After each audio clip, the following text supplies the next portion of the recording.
think this screen time concept did not even exist, 30 or 40 years ago. Everybody went about their life and all that.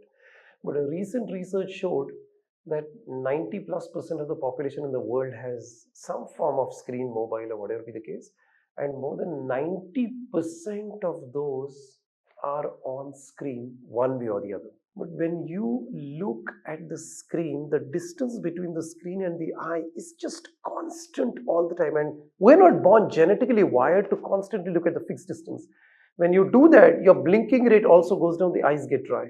Plus, when you look at the same distance all the time, it doesn't give the right kind of exercise for the brain. When you have dopamine overflow, it has a problem. First time in dopamine flows when you have this kind of excitement. Next time you need this much, then you need this much, then you need this much. So what started at 30 minutes of screen time, to get the same, next time you need 1 hour, 1.5 hours, 2 hours, 2.5 hours. Now your screen time starts increasing to get the same level. And over time, whatever number of hours you see, you don't get the dopamine and now you get addicted unknowingly. Your plan was not that, you went for something and then you get addicted. Secondly, a screen is 2 by 2. Human beings are designed to be in 3 dimensions. So when you're only in 2 by 2, you miss the complete world. So you get more touchy, more sensitive, more angry, more upset. Your emotions get a lot stronger.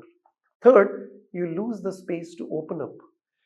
We are all human beings that need some safe space to open up. You lose it because you don't cultivate them to that extent. And the 3 by 3 world is all about when you open up, look at the other person, change, modify. You lost that. You don't know how to open up, the other person doesn't know how to. So it has all kinds of complications.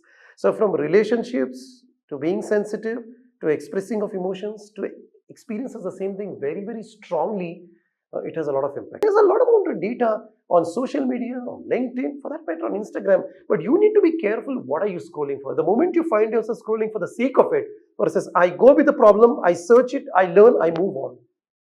These are very positive ways of using the phone.